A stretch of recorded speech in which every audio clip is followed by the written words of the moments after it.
This is the story of Stefan Hadfield, an extreme sportsman who's always pushed beyond the limits. His latest achievements have astounded the world's medical profession as he recovers from a brain injury he should never have survived. A major skiing accident in Canada had left Stefan unable to walk or talk. Because my memory got wiped out, my brain got wiped out, I don't know what I don't know, but I used to know. For the past 2 years, we've followed Stefan's remarkable progress as he swung between a child facing life for the first time and a man of exceptional talents. I did used to be amazing at a lot of different things. I used to be a genius at lots of things and really good at not just 1 or 2 sports, but like 10 to 20 sports. Stefan's accident says much about the brain's ability to recover. I mean, if you can imagine somebody coming at you with a very large hammer and beating you on the head, it's something like that. I mean, they made it pretty clear that if he did survive, there was going to be every chance he was going to be fairly majorly impaired. When he was getting better, recovering, it was like watching a 2-year-old grow up to a late teenager within a few months. The trauma to Stefan's brain means he'll never be quite the same again. No one knows when the recovery will end, and the events of the past 2 years puzzle even Stefan. It was just an unlucky thing. Maybe it's like I was meant to have this new life, meant to have this whole new extreme learning experience that I'm having now.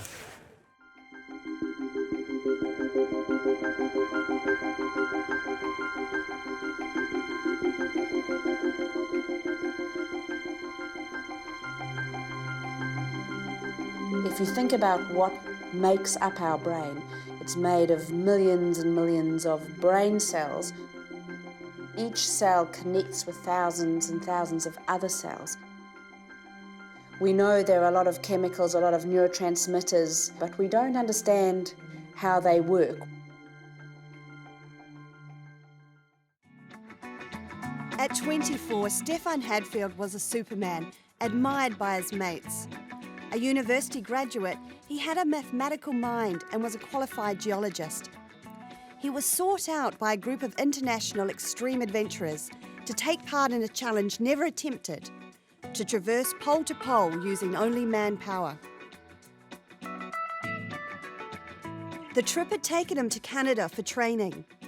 Even there, he instantly became leader of the pack. He stood out straight away. He was talking about playing chess in your head, so you don't actually have a chessboard in pieces, you just remember where all the pieces are going. He just had a real just-do-it attitude, I think.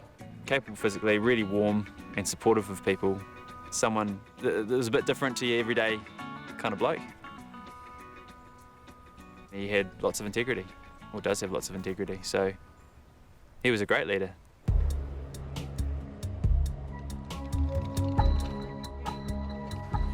On March the 1st, 2007, Stefan was skiing on these slopes at Whistler, Canada. With him, 2 of his friends, Dave Henley and Eric Hughes. The 3 daredevils had gone off-piste in search of the highest drop-offs. These boys thought nothing of plunging over a face 40 metres high. Yeah, it was just a fun morning skiing, you know, out in beautiful terrain and having fun and laughing and just doing what you do when you're skiing, you know. There was definitely some steep stuff, and I think we did a couple of double diamonds, but it wasn't. Actually, well, I mean, there was some pretty big stuff we did. Stefan was like, "Come on, mate, let's go faster," the whole time. So he was goading Eric on the whole day. It was quite funny. I used to be able to do 360s while I was jumping, just all sorts of fun stuff like that. Stefan's life changed in a moment. Suddenly I heard Eric call out, just Dave, just screamed from, he was way up above me, but then I'd skied down quite a long way. And he just threw out, Dave, Dave, Stefan's fallen. Stefan's fallen.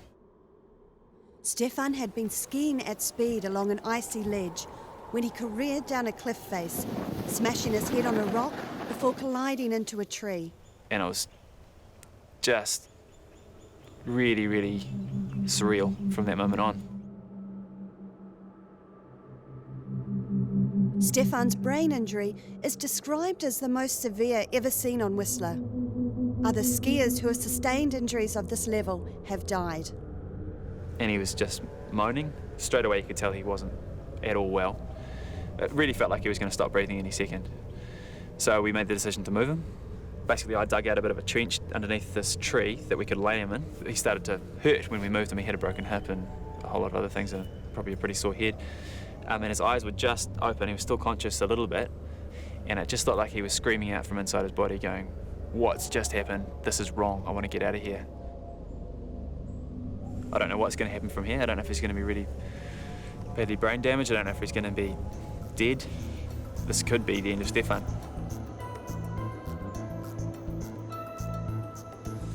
And then before we knew it, there was doctors everywhere. Didn't have blood everywhere, didn't have massive injuries in his face. He was just drooling and making quite a noise, but quite quickly after that he went quite calm. They spent, I think, nearly an hour and a half on the snow with him, stabilising him, so they suddenly went in a hurry to move him because things were so critical, I guess. I had my camera with me, and I felt a bit morbid doing it because I thought, who gets their camera out and takes photos of their mate when they're injured? But at the same time I thought, well, actually this could be really helpful later on for Stefan or for his family.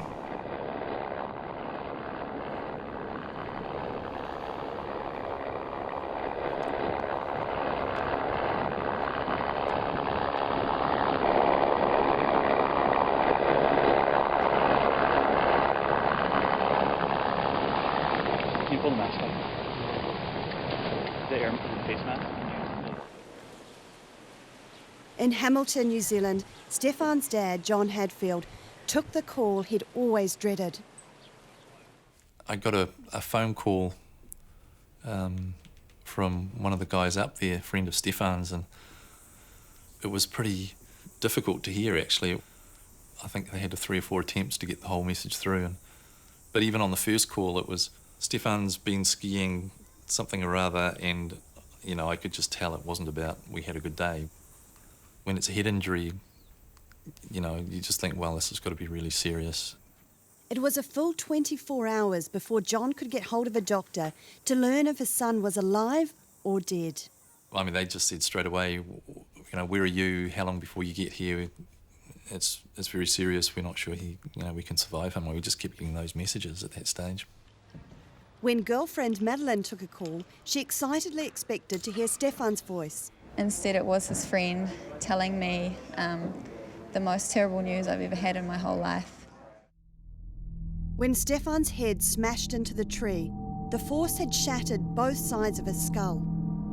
He had frontal damage to the left side of his brain and damage to the back of the brain, where some vision processing is done. Stefan was rushed by helicopter to Vancouver General Hospital. There, swelling and pressure escalated inside Stefan's brain. Doctors recorded it as out of control. Surgeons inserted a tube deep inside his brain to drain the central canals. If you put a drain in, you can remove some of the fluid and allow the brain to have a bit more space to swell. It also means you can monitor the pressure inside the head, because they would have been giving him drugs and treating him to relieve the pressure inside his head. The hospital model of Stefan's skull shows the extent of damage caused by the impact of his accident. It left his entire brain traumatised. No one truly believed he could survive. When it smacked against the rock, this fragmented. He would have had fragments going into the brain, he would have had lacerations, there would be a very high danger of infection. If you think of the brain as being a jelly inside a box with a serrated inside, this inside isn't nice and smooth, it's actually quite rough. And so the axons, the nerve fibres, become twisted, broken or distorted. John Hadfield flew 28 hours from New Zealand to Canada and feared his son might not be alive when he got there. Nothing could prepare him for the state Stefan was in. When we arrived, he was plugged into every gadget imaginable. The doctor saw us and outlined the situation, and reiterated that it was really serious and he didn't know what the outcome would be. Within the first few days, Stefan underwent emergency surgery twice as doctors strived to stop the hemorrhaging inside his brain. Everyone questioned what quality of life he might have. I mean, they made it pretty clear that if he did survive, there was going to be every chance he was going to be fairly majorly impaired. So, I mean, we even had a discussion at that stage of how do you make the call on whether Stefan would have a lifestyle that even he would be happy with, Stefan suffered a severe enough injury, I think, that a vegetative state might be the outcome. People are very variable. That's why it's so difficult to predict initially whether somebody's going to survive. And to make those decisions in the first hours or days in hospital is very difficult for the doctors and the family. 3 days later, Stefan was suffering from pneumonia. His brain was now so swollen, doctors feared the pressure would cut off all brain function, killing him. They had no choice. In a desperate effort to reduce the swelling, Stefan was placed on a mattress chilled to near freezing temperatures. For days, doctors rode a fine line between accelerating the pneumonia and reducing the swelling. 19 days after his accident, Stefan stirred from his coma. Relief turned to horror when his family realised how severely brain damaged Stefan was. He had virtually no vision, no speech, and absolutely no idea where he was, who they were, or who he was. I think the only thing we could do was deal with each moment as it came, really. Trying to think too far ahead didn't really help. A month after his accident, there's no longer a question of survival. But his recovery was only beginning. When Stefan tried to walk first time, it was just like starting absolutely from scratch. When they're little, they'd sort of get up and have a go and do a few little tottery steps and things. And this time he was just, he was quite weak, from I guess not having used his body for a little while. And I think there was a sense of as if the body somehow knew what it was trying to do, but just couldn't kind of get it really together. Having spent 100 days in Vancouver Hospital, doctors judged Stefan strong enough to be flown back to New Zealand to continue his treatment close to family. My first memory was when we landed in New Zealand. And I asked, "Are we in New Zealand now?" The answer was yes. And I was like, "Oh, good." Girlfriend Madeline had spent weeks waiting to be reunited with Stefan. But the accident had obliterated his memories of their time together. I remember her from before the accident. Part of what I lost, though, was exactly what her name was. I knew the girl that I'd met about 6 months before the accident, and I just knew how much she meant to me. And then when I saw her again finally, I just said, "Hello, hello girl." I didn't know what her name was, and that took me quite a long time to get back to knowing. Madeline had expected to care for Stefan, but as a girlfriend, not as his mother. When I had the accident, that's when that brought me back to being like a young child, because I thought I was 3 years old at the time. Everything was just going round and round and round in my head. I didn't know much at all. It's been quite a journey in that respect, because you go from, at first, somebody who is learning to do all the basic functions all over again. And I mean, that's, from fundamental as breathing for himself again. You tend to sort of think of the physical milestones, but the cognitive ones are huge as well, just the whole thing of making sense of the world again.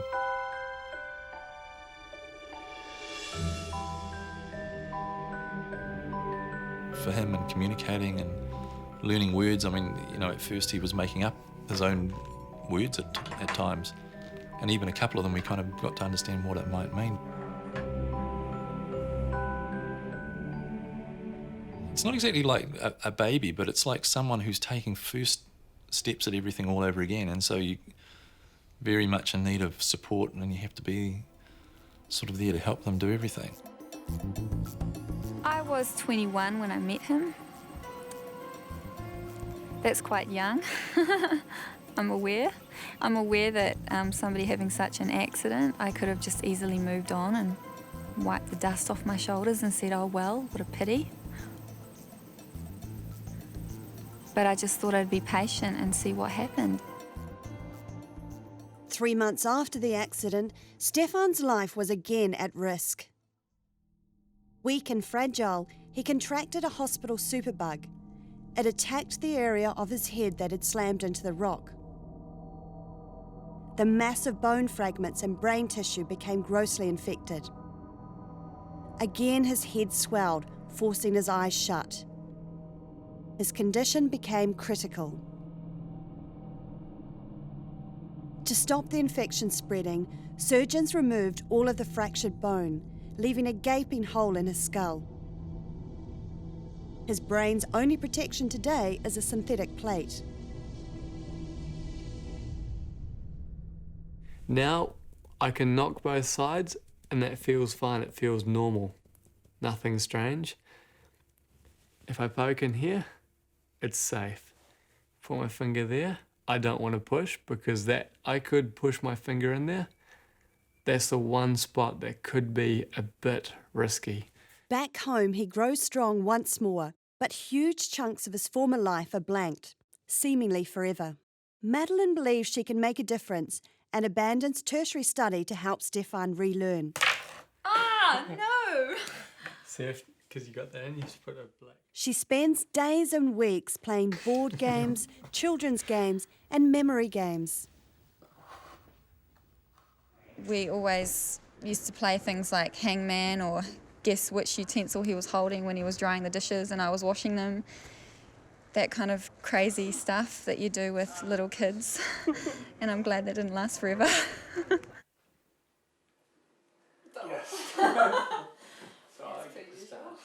We were together 6 months only before his accident, so we were pretty much in that honeymoon stage. And everything was fantastic and yeah, couldn't have been happier. And then something so tragic can happen. The process of his recovery has puzzled everyone. There were so many gaps in his understanding of day-to-day life. We don't understand what the circuitry is for those different things or where exactly some of those things are in his brain. So it's hard to know what has been damaged and what hasn't, and what things over time Stefan has now adjusted and learned to do it using different pathways. Malo lele. Ni hao. Pre-accident Stefan spoke a dozen languages. Words trickled back, but he has no idea which language he's using. Hello. All of the brain has such incredible interconnection and pathways. It's not a case of, okay, well, that's the only bit damaged, so everything else will be fine. It's just far more complex than that. So I think it's really a wait-and-see game as to, you know, what the person is going to be able to do or what they're going to have difficulty with afterwards. Guten Tag. I tried not to have any expectations because I didn't know what was to be, what was to come. I just kept an open mind about it. And I took one day at a time, as I think we all did, because nobody knows, nobody knew, and each brain injury is completely different from the next. And even the most high up there neurologists can't really tell what the future will be. If I thought about what I couldn't do, that would be depressing. But I think about what I can do, and because I love the things I can do, that's what motivates me to get better quicker. Hey, do you remember what a transmissivity is? With an aquifer? No. So the formula is T equals KB, remember that? No. Oh, okay. Stefan once knew complex mathematical equations. Now he's forgotten even simple things. He's having to completely relearn the sort of music and clothes he likes, even the food he likes to eat. He had some pretty strange eating habits. He would survive on those liquid meals for starters, and then he'd eat anything that was sweet, and he'd mix tomatoes and grapes and start with anything that was dessert and sort of, I don't know, it was a really strange mixture. But because he had no memory whatsoever, we could encourage him to have a mouthful of one thing, and then he'd sort of clearly didn't necessarily like that. We give him something else and then go back to that first thing again, and he wouldn't have known it was not something for the first time. Now I know what I like. I know which colours I like. I know which food I like. I know what activities I like.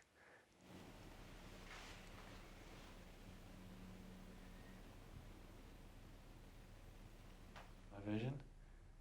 A year on, more than 70% of his vision has returned. His vision is not bad at the moment, and he will get a little bit better still. So there's not much further he needs to go from that pure eye perspective. But from the neurological development, he may find he's got some more work to do.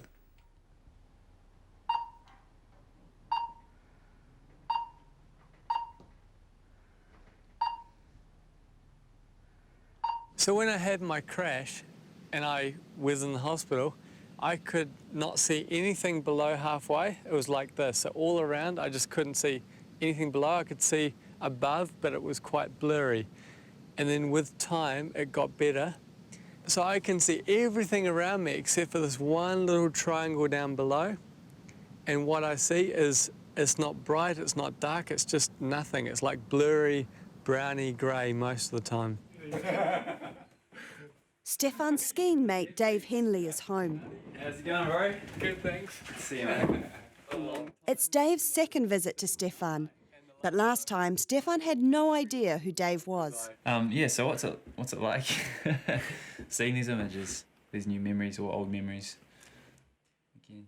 Whenever he's confronted with something from the past, Stefan sees it as a And challenge. so this whole process of getting back to some of these memories is not just a new thing for me. 2.5 years now. Yeah. The photos help trigger memory, but only fragments. I keep enjoying the bits that's like, oh yeah, because the stuff that links up to more than just the basic photo I see, it links up to experience. Yeah. And that's where we'd ski down through these bowls. Yeah. So we were still quite a long way. Yeah, so we're still quite high up there. Did my roly-poly up the hill. Mm-hmm. And you were up in these trees here. Yeah. So from there to there would have been like 30, 40 metres. Yeah. Vertical. Yeah. In the space of 2 hours, everything had changed. Don't know. I have no memory of ever being skiing at Whistler. Yeah. But really nice to hear the stories and see the photos, and I guess the more I hear, the more I'll at least have the info in my head. And I'm keen to go check it out. Yeah? Yeah. Cool. Yeah, for sure. Just probably not too soon. It was huge for everyone in Pole to Pole. It would have been huge if it was anyone, but particularly Stefan, because he was such a personality and such a leader. John and I made just a real simple snowman, and we just started making the snowman better. And we didn't really talk about it or think about it, it just happened. It was just the big monument to Stefan. Yeah. And then we stood back and went, whoa, how did that happen? And it was this big dude, like, holding his hands up, bigger than life. You were, still in the coma at that stage. Yeah.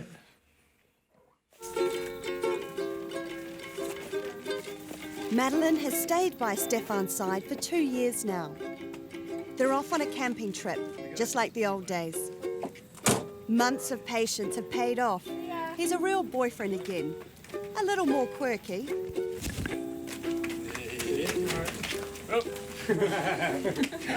and 1. Bye-bye. Cool.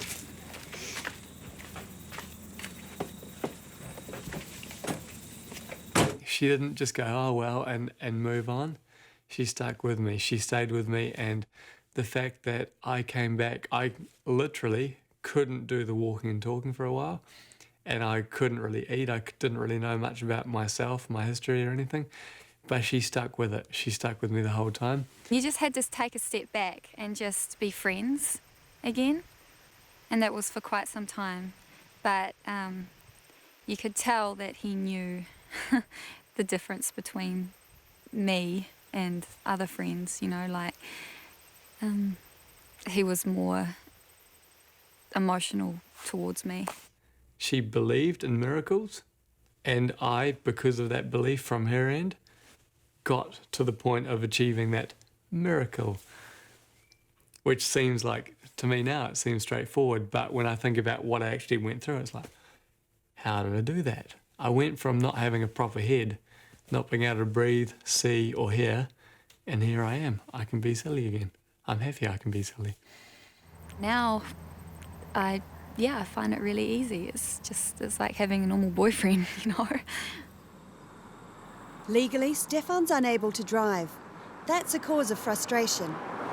He's got to a point where he's done most of his recovery. Every day you could see before that he was definitely learning and recovering. But now you think to yourself, oh, I wonder if he's learning anymore. But actually he is. He's still learning. And I think it will take maybe another 2 or 3 years until he's maybe back to where he started. As far as what I've managed to do since being unable to walk or talk, it's always amazing at how easy I find them. Oh. Or how I sometimes see something, see photos of myself or hear a story about myself, and I'm kind of, oh really, I used to do that? Oh, okay. And so I give it a go. Oh, that's good. And surprisingly, I can do it a little bit better than others around me can. Not quite as good as I used to. But I've just been happy about learning what I could and couldn't do, and then achieving some of them beyond what I thought I could do now. Okay, ready? Yeah, I'm ready. Okay, go.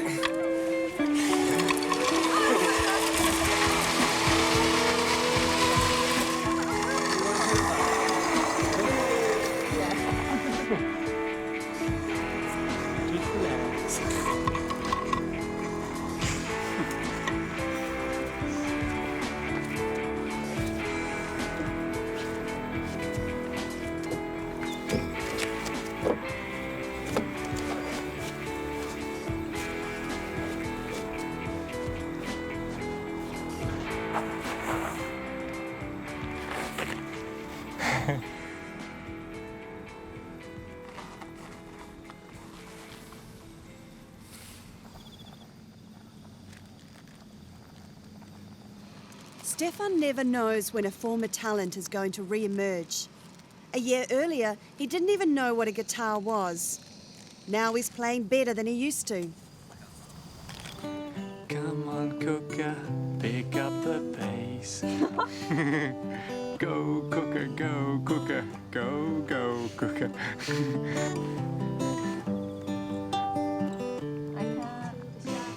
Buy some cheese, but they didn't have a flavor that I pleased. So we settled for budget instead. I think it kind of tastes like plastic. Good plastic. It's quite fantastic. This is good. Yeah. The reason for some of those tasks, like climbing and guitar playing, coming back, I don't know exactly. What's bukachi?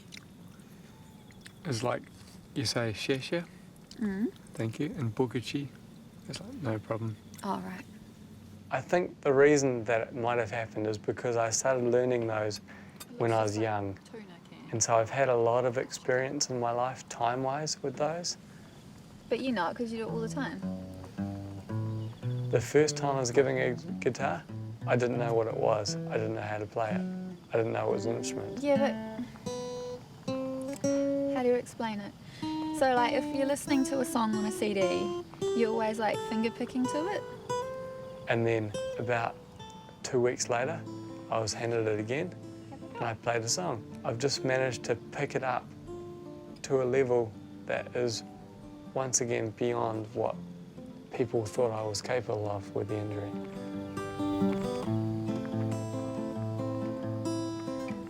As time goes by, it's harder and harder to remember the differences between what he used to be like and what he is now.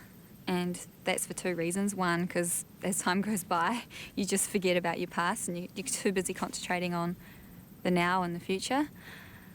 But the other reason is because he's just growing so fast that he's more like what he used to be anyway. Yeah, he's still that same person. Up till now, he's been like a toddler. Now Stefan's becoming teenage-like. Despite the risk to his skull, he's hankering for adventure. He's convinced everyone around him that he should be allowed to enter a bike race. I found out that there was a race up the mountain, and it's distance 17 kilometres, climbs just over a kilometre in height. I thought that'd be a fun challenge. The ride is up Mount Ruapehu, the highest mountain in New Zealand's North Island. Well, it's called the Cooney Climber, which is a race up Mount Ruapehu to a ski area. It's 17 kilometres in distance. It goes from 697 metres to 1,780 metres, so it's just over a kilometre in height, just altitude. I worked out the average angle of that would be 22.6 degrees. That'll be an interesting challenge for me considering my very low level of training to date. I think it's fantastic that Stefan's going to get back into such events. That's what he kind of lives for. Whereas once Stefan would be out to win, he claims he's now happy to simply take part.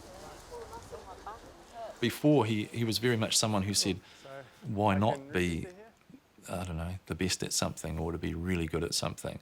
Now it's like, if he gets the chance to do a lot of these things and do them well again, that's a pretty good target. So there's a little change in there, I think. Number 26. Cool, thank you. That's just 1 year younger than me, though. A lot of people here have got prepared with their cycle shirts on, their cycle pants. They look like they're ready for cycling. I'm pretty serious too, because I'm wearing orange and that's my favourite. So I think that's the key thing, is to be happy.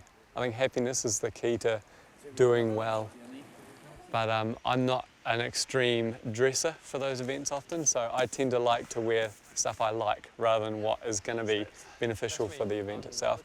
I like the orange pants, I like the orange t-shirt, I like the orange hat. There's one reason for that, I like orange.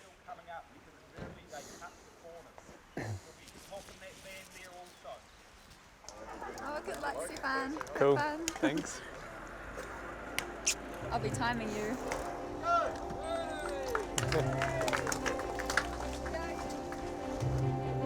I think Stefan will do considerably well under the circumstances. He doesn't exactly have the high quality gear. He doesn't have a performance bike, and that does make a huge difference. I think he won't come first, but he definitely won't come last. Yeah, he's pretty fit.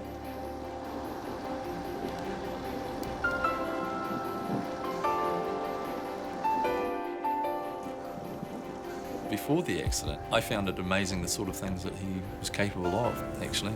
So when he had this, it just seemed to me such a shame that someone who'd been sort of right at the peak of his capability and doing so many things in quite an amazing fashion should get suddenly laid so low. But you know, that was his situation, and so every time he made a positive step, it seemed such a neat thing. And I guess also that he beat not just the accident, but he had a second trauma with an infection in the brain and subsequent complications. So he's managed to come out of all of that. If I think of being in some of the situations he's been in and think about that for myself, I can't conceive of handling it like the way he seems to have. Stefan constantly promotes himself and his recovery to anyone who will listen. In part, he needs to remind himself how well he's doing. I was in a coma for 19 days. They thought I wouldn't be able to walk or talk or anything. Didn't think I could see, didn't think I was going to live. You're an inspiration. I did get a little bit tired when I was talking because I was like telling quite a lot, and he said a couple of words back and I talk, and I still felt okay, so I kept talking. Maybe a bit more of a workout, but I thought it was nice to share information rather than try to beat him.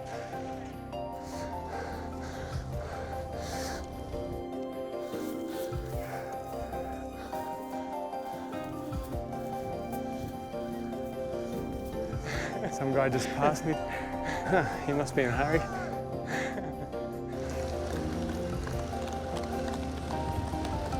At the finish. Destination already. I thought we were about 2/3 or 3/4 up. I made it from bottom to top. I'm alive. I smile. I'm happy. Well done!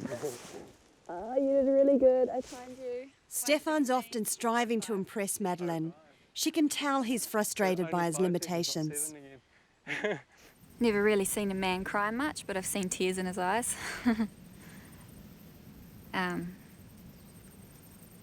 He gets concerned. He's not one to admit being in a negative way, but he has been, and he usually brings me up if I'm down, so even if he's down. So I do the same back for him. He gets worried sometimes, and he has said to me on a couple of occasions that he just wants to impress me the way he used to impress me. And I've said, well, you still do impress me. But I think he just feels like he's on show the whole time. It's like a combination of love and desire and wishes that are like, it's kind of everything. It's like our combination has some kind of infinite I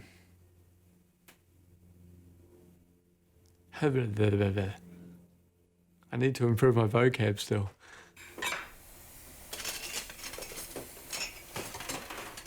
The stress of new memories flooding his brain is tiring. In the 2 years, Stefan's had a series of seizures. It's as if his brain gets overloaded.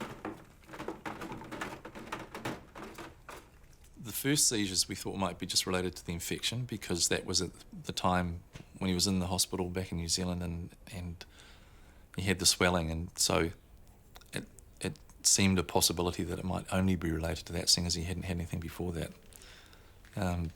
But then he went 7 months without a seizure, and fortunately he didn't have the next one until after he had the plastic protection put back on his head. So, and then another 4 months later he had another one. There was a similarity that they were both at night and after doing strenuous things, and both involving vision processing. Stefan wants to get his driver's licence back.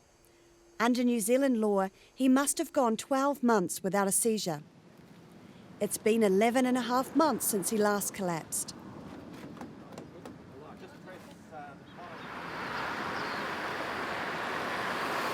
Your vision is picking up everything ahead there, isn't it, to the bottom, like to the bottom like of just, that truck wheels? You're seeing the... Yeah, for sure.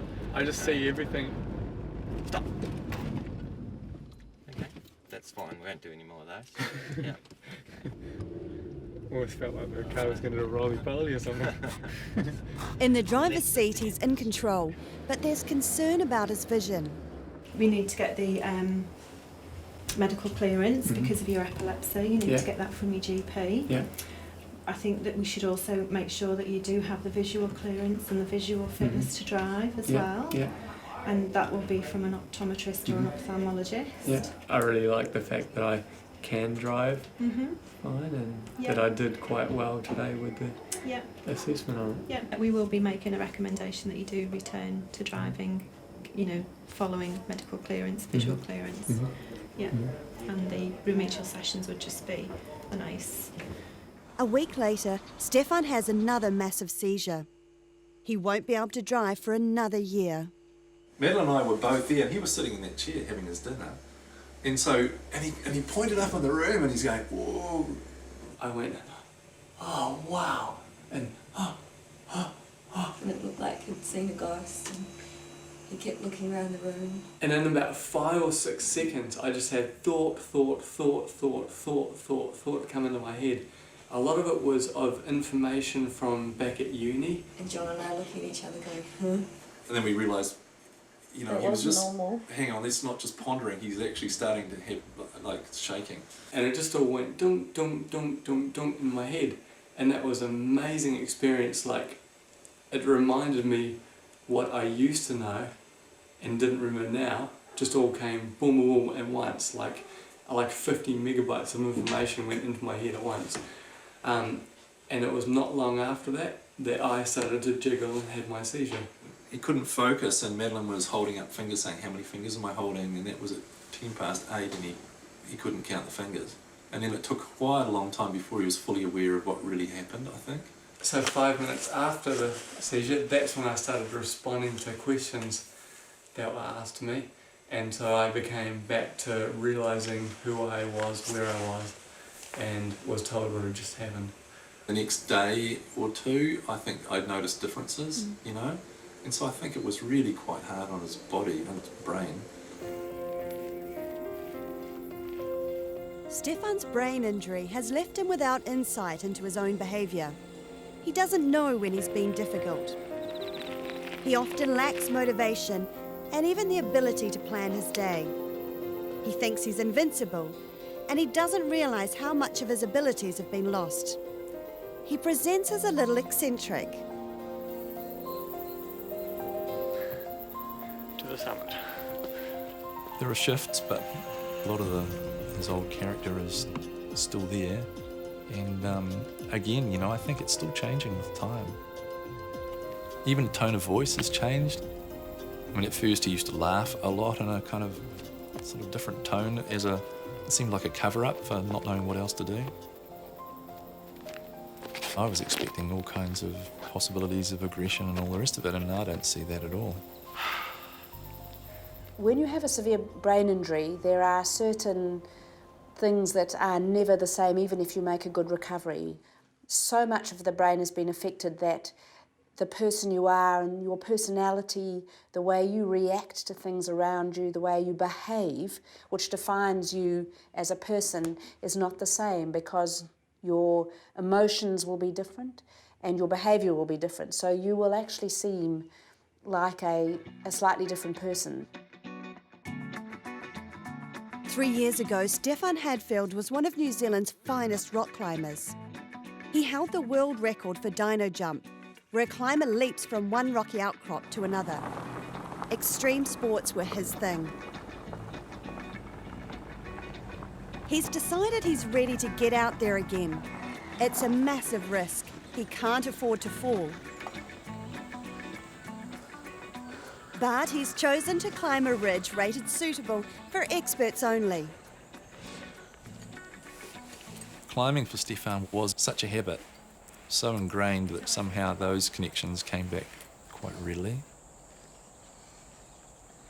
It's like he already knew what it was he was trying to recover, and so it wasn't a matter of learning it the first time. It was like he already knew. He just had to go and redo it.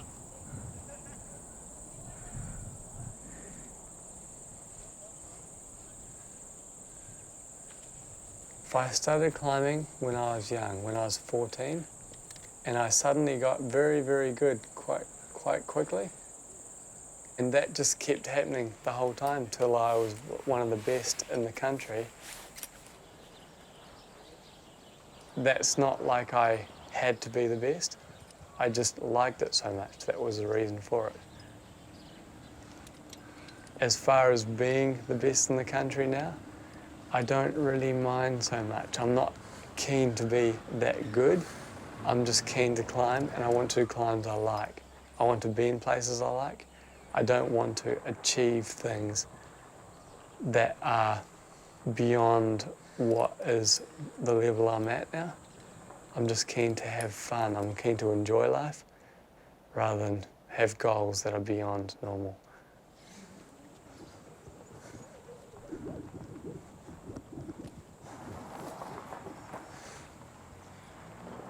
I don't know if he could confidently just step back into his hydrology work because there are some elements missing. They can be relearnt. He's lucky enough to be able to retain stuff that he learns again. He's still quite an intelligent person. He still is able to teach me things that I don't know. But the things that are missing are very random. Yep, that's red. Now reach your left hand up a bit. Stefan's aware he can't return to his job as a hydrogeologist. He's considering mentoring others who have a disability, possibly in rock climbing. To the right, to the right, to the right. Yep, good. Reach the bar at the top, and you're finished. So now you can just relax and lean back. Yep, lean back a bit further. I've decided that I've done enough of the extremely competitive sport stuff, and I'm more keen to, rather than compete with people, to offer what I have back to teach others to help them improve. So to be a coach rather than an athlete. He's good at knowing what he wants. He's good at making ideas up about where he wants to be in his life and what he'd like to do. I have had problems with computers and DVDs and things when I'm tired, so I don't want to get too involved with that kind of work. I'd like to do something that's more physical. He does struggle with putting the plan together. There are little steps along the way, and so I usually help him, or his father, we all help, saying these are the steps. If you want to be a climbing instructor, you've got to ring this person to organise it, and you've got to practice, and then you've got to self-assess yourself. And then when the time comes, you have to do it.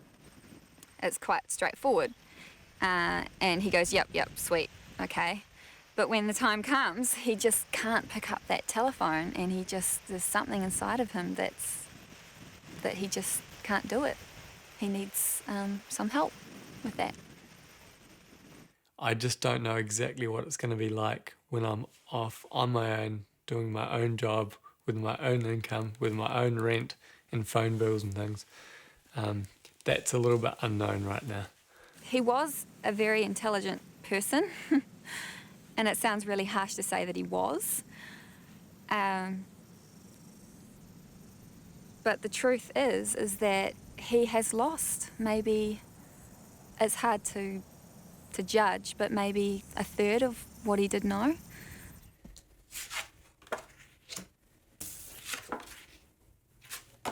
He knows that he used to be smarter than what he is now, but I think sometimes he overestimates himself by thinking that he knows more than he actually does, because he doesn't remember what he doesn't know. A second winter has come around, and Stefan has not yet revisited the ski slopes. His father hopes he never will. I wouldn't encourage him to do that over other things.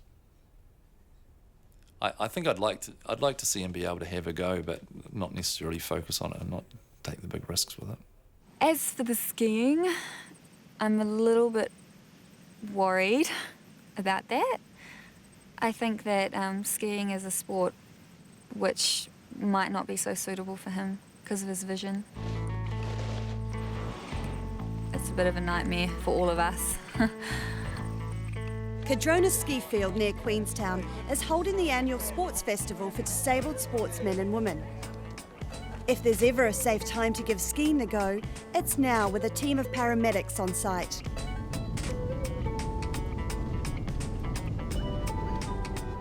Because I have no memory of the crash or of anything negative about skiing, I'm not afraid of it at all. Rather than being afraid, I'm keen.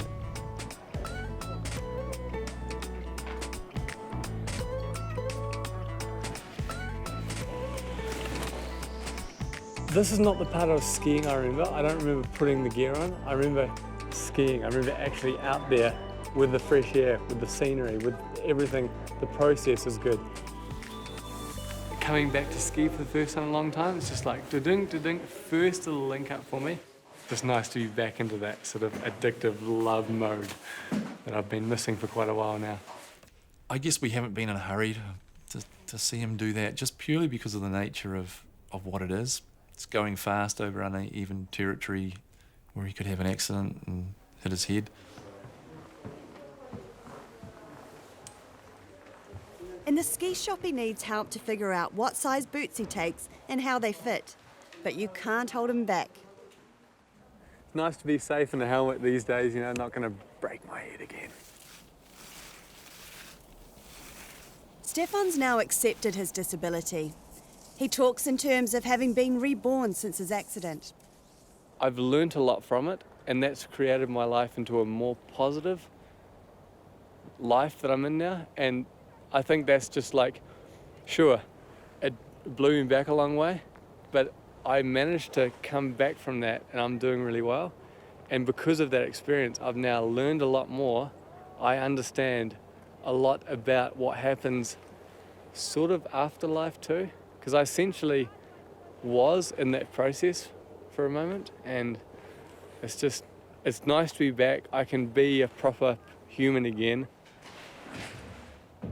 The quirky side of Stefan remains.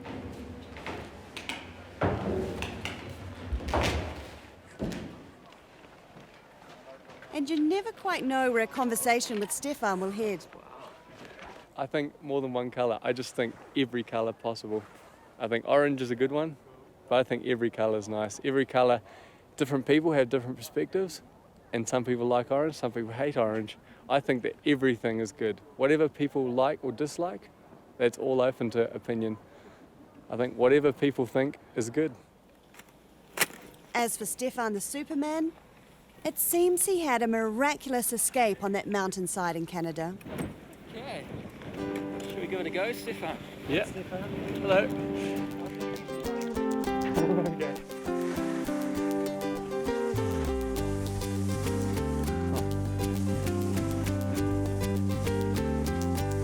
Cool. Nice to feel what the rhythm is again, you know? Get familiar with it. In his earlier life, Stefan was a ski instructor in Switzerland. I thought I'd maybe have a little bit of difficulty getting back into that good skiing mode, but no, it just happened naturally.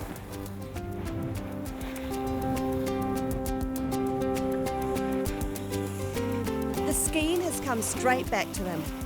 It just felt normal, natural. It was the way to do it, but I wasn't thinking about that. It just happened. I was really keen to see if I could ski, but one of the things that I was keen for was to know if when I'm skiing, whether I get a memory back to when I had the crash, whether it would just take me back to something from just before, whether it would bring back bad memories, good memories or something. It didn't bring anything negative back at all. I still have no memory of the skiing when I crashed. I just remember all the good stuff I did before it. Stefan's back, doing what he's always done, enjoying life, having fun, and not taking anything too seriously. It's just nice to be back skiing, just back doing one of the things I love to do, one of the many things I love to do, but it was the one that sort of finished me off. But it didn't finish me completely. I can start again.